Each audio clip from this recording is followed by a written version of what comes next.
মাসে জয়ের চেয়ে হার বেশি, তবু বেতন বাড়ছে সালমান বাবরদের।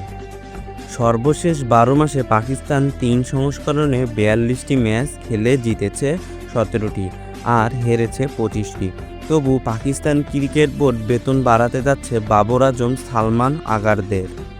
পাকিস্তানি ক্রিকেট বোর্ড ২০২৪-২৫ অর্থ বছরে কেন্দ্রীয় চুক্তিতে থাকা ক্রিকেটারদের বেতন ৩৭% বাড়ানোর সিদ্ধান্ত নিয়েছে। বাজেট এরই মধ্যে অনুমোদন দিয়েছে পিসিবি বোর্ড অব গভর্নর্স। ক্রিকেটারদের জন্য বার্ষিক বাজেট ধরা হয়েছে ১,১৭৬ কোটি ৪৯ লক্ষ পাকিস্তানি রুপি। এ খবর দিয়েছে ভারতীয় সংবাদ সংস্থা পিটিআই। বাড়ছে কেন্দ্রীয় চুক্তিতে থাকা খেলোয়াড়দের সংখ্যাও। আগে কেন্দ্রীয় চুক্তিতে থাকতেন ২৫ জন, যা এখন বাড়িয়ে ৩০ জন করা হবে। তবে ঘরোয়া চুক্তির ক্ষেত্রে বাজেট কাটা হয়েছে প্রায় ৩৪%। আগে যেখানে এই বাজেট ছিল ৬৮ কোটি ৭০ লক্ষ রুপি, তা কমিয়ে আনা হয়েছে ৪৫ কোটি রুপিতে।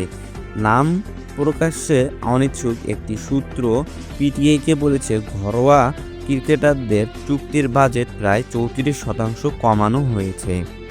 সাম্প্রতিক সময়ে ধারাবাহিকভাবে ব্যর্থ পাকিস্তান ক্রিকেট দল ২০২৪ টি-২০ বিশ্বকাপ ও ২০২৫ চ্যাম্পিয়ন্স ট্রফিতে দ্বিতীয় রাউন্ডেই যেতে পারেনি তারা। ঘরের মাঠে টেস্ট সিরিজে বাংলাদেশের কাছে ২-০ ব্যবধানে সিরিজ হেরেছে দলটি। দর্শক, খেলাধুলা সম্পর্কে সকল আপডেট পেতে আমাদের চ্যানেলটি সাবস্ক্রাইব করে আমাদের পাশেই থাকবেন।